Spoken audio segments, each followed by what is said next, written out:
네.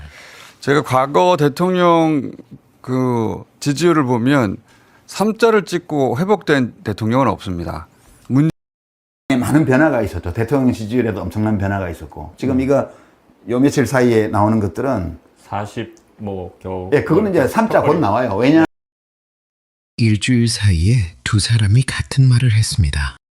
30%대로 내려가면 끝이다. 오늘은 이 문장을 하나씩 따져보겠습니다. 결론부터 말씀드리면 절반은 맞고 절반은 틀렸습니다. 먼저 확인할 게 있습니다. 지금 대통령 지지율이 정말 30%대일까요? 공표되는 주요 정례조사를 보겠습니다. 한국갤럽 임기중 최저치는 44%, 전국 지표조사는 49%, 리얼미터 주간 집계는 8월 4주에 나온 40.2%입니다. 셋 다 40%대입니다. 가장 낮은 리얼미터조차 40.2로 간신히 지켰습니다. 30%대는 이 세 기관에서 단 한 번도 나온 적이 없습니다. 그런데 30%대라는 말은 분명히 돌아다닙니다. 어디서 나왔을까요? 저희는 중앙선거 여론조사심의위원회에 등록된 원본 결과표를 직접 읽어서 12개 기관 95회차를 쌓았습니다. 보도 인용이 아니라 통계표 원본입니다. 그 95회차 가운데 40% 아래로 내려간 건 딱 두 건입니다. 천지일보가 의뢰한 한국여론평판연구소 조사 38.4%, 뉴데일리가 의뢰한 리서치웰 조사 39.6%입니다. 여기서 흥미로운 게 나옵니다. 저희가 기관별로 같은 시점 평균에서 얼마나 높게 또는 낮게 나오는지를 계산해봤습니다. 12개 기관 가운데 가장 낮게 나오는 1위와 2위가 공교롭게도 방금 그 두 곳입니다. 리서치웰이 평균보다 5.4%포인트 낮고 한국여론평판연구소가 2.7%포인트 낮습니다. 그 편차를 걷어내고 다시 계산하면 두 조사 모두 40%대로 돌아옵니다. 30%대가 나왔다는 말은 틀리지 않았습니다. 다만 그건 여론이 30%대라는 뜻이 아니라 가장 낮게 나오는 자로 측정했다는 뜻에 가깝습니다. 그럼 다음 질문으로 넘어갑니다. 설령 30%대에 들어가면 정말 회복이 불가능할까요? 이건 사실 판정이 가능한 문장입니다. 자료는 한국갤럽이 매주 공표하는 역대 대통령 직무 수행 평가표입니다. 1988년부터 올해까지 9명에게 똑같은 질문을 적용한 표입니다. 기준은 발언 그대로 30%대로 잡았습니다. 분기 긍정률이 30%대를 기록한 적이 있는가? 그 뒤에 다시 40% 위로 올라온 적이 있는가? 결과입니다. 30%대를 기록한 대통령은 7명, 그중 5명이 다시 40% 위로 올라왔습니다. 김영삼 36에서 41, 김대중 38에서 54, 이명박 32에서 49, 박근혜 34에서 43, 문재인 38에서 42. 돌아오지 못한 것은 노무현과 윤석열 2명입니다. 노태우 전 대통령은 30%대 분기가 아예 없어서 이 계산에서는 제외했습니다. 가장 극적인 사례는 이명박 전 대통령입니다.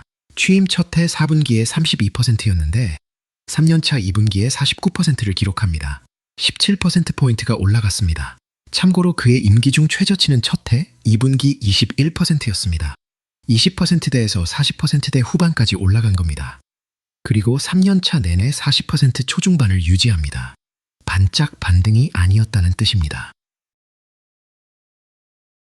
그런데 여기서 짚고 갈 게 있습니다. 회복한 대통령이 없다고 말한 김어준 씨는 바로 다음 문장에서 스스로 예외를 하나 듭니다. 직접 들어보시죠. 문재인 대통령이 조국 사태, 소위 사태 때 3자를 찍고 다시 4로 회복하고 5하고 4 사이에서 마지막에 네. 퇴임을 했거든요. 그러니까 맞습니다. 문재인 전 대통령은 30%대를 찍고 다시 올라왔습니다. 본인도 알고 있었습니다. 저희가 갤럽표를 전부 뒤졌더니 그런 예외가 하나가 아니었습니다. 5이었습니다. 그러니 이 영상의 결론은 김어준 씨가 틀렸다가 아닙니다. 본인이 이미 알고 있던 예외가 생각보다 훨씬 많다는 겁니다. 여기서 반대편 이야기도 해야 공정합니다. 회복했다고 해서 저절로 회복한 건 아닙니다. 가장 선명한 사례를 보겠습니다. 김대중 전 대통령은 2000년 4월에서 6월 사이 38%였다가 바로 다음 분기인 7월에서 9월 사이 54%로 뜹니다. 그 사이에 있었던 일이 2000년 6월의 남북 정상회담입니다. 한 분기 만에 16%포인트가 올라갔습니다. 이명박 전 대통령의 회복은 반대로 2년차부터 3년차까지 천천히 일어났습니다. 급반등과 완만한 회복 두 경로가 다 있었습니다. 공통점은 하나입니다. 5명 전부 뭔가를 바꿨습니다. 회복하지 못한 2명도 봐야 합니다. 노무현과 윤석열입니다. 두 사람은 임기 초반에 일찍 무너졌다는 공통점이 있습니다. 노무현 전 대통령은 취임 첫해 3분기에 29%, 윤석열 전 대통령도 취임 첫해 2분기에 29%입니다.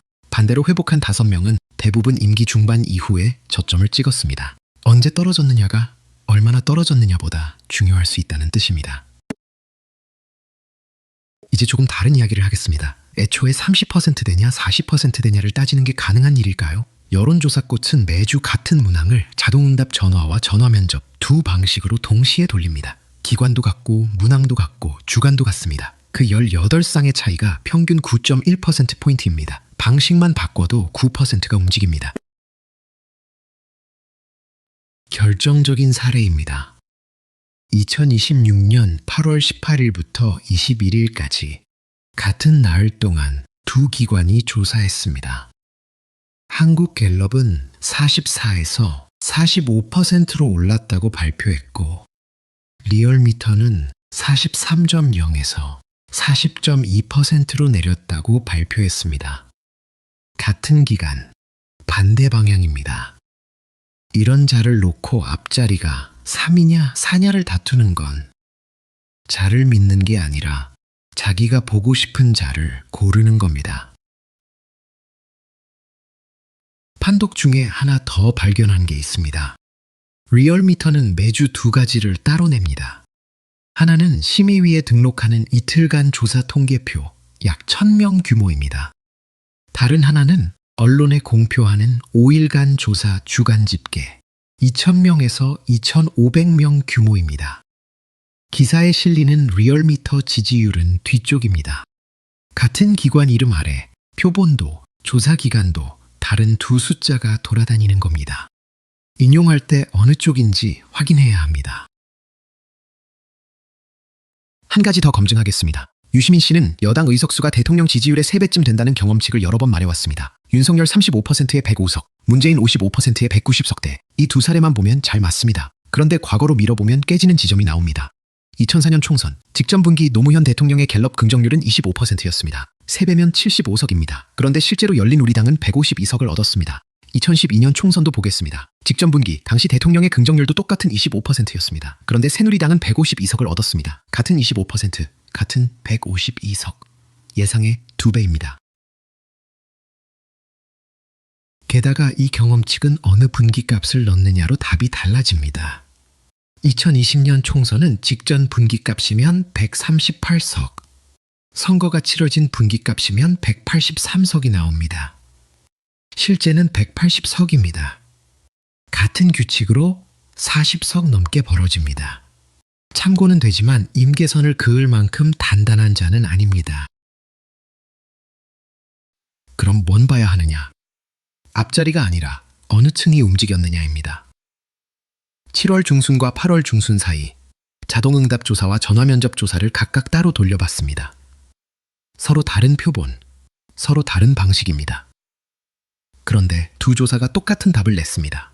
낙폭 1위가 둘 다 50대입니다. 자동응답에서 19%포인트, 전화면접에서 13%포인트. 반대로 40대는 양쪽 다 거의 빠지지 않았습니다.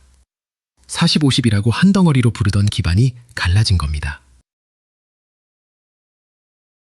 지역도 봐야 합니다.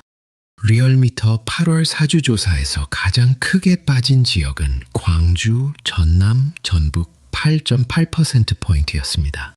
두 번째가 대구, 경북 3.1, 세 번째가 대전, 세종, 충청 2.7입니다. 호남의 낙폭이 나머지의 3배에 가깝습니다. 이건 기관 편차로 설명되지 않습니다. 정리하겠습니다. 첫째, 30%대는 아직 나오지 않았습니다. 주요 세 기관 최저치가 44, 49, 40.2입니다. 40% 턱걸이인 건 맞습니다. 그런데 턱걸이와 붕괴는 다릅니다. 아직 오지 않은 숫자를 놓고 레임덕을 말하는 건 너무 나간 겁니다. 둘째, 설령 30%대에 들어가더라도 회복 불가는 아닙니다. 갤럽 자기표에서 7명 중 5명이 돌아왔습니다. 그러나 여기서 멈추면 그것도 정직하지 않습니다. 저는 무한정 편들 생각이 없습니다. 돌아온 5명 가운데 저절로 돌아온 사람은 한 명도 없었습니다. 전부 무언가를 바꾸고 나서 올라왔습니다. 민주당은 8월 17일에 새 당대표를 뽑았습니다. 당의 시간은 끝났고 이제 정부의 시간입니다. 국정을 안정시키는 일에 매진해야 합니다. 40% 턱걸이라는 숫자는 안심할 근거가 아니라 경고입니다. 50대가 빠지고 호남이 8.8%포인트 빠진 건 기관 편차로 설명되지 않는 진짜 신호입니다. 국민은 매서운 눈으로 지켜보고 있습니다. 그 눈을 잊지 말고 배전의 노력을 다해주기 바랍니다. 이 영상에 쓴 95회차 원본 데이터는 후인 대통령 지지율 페이지에 파일명까지 전부 공개해 두었습니다. 직접 확인해 보시기 바랍니다. 김정태 TV 구독, 좋아요.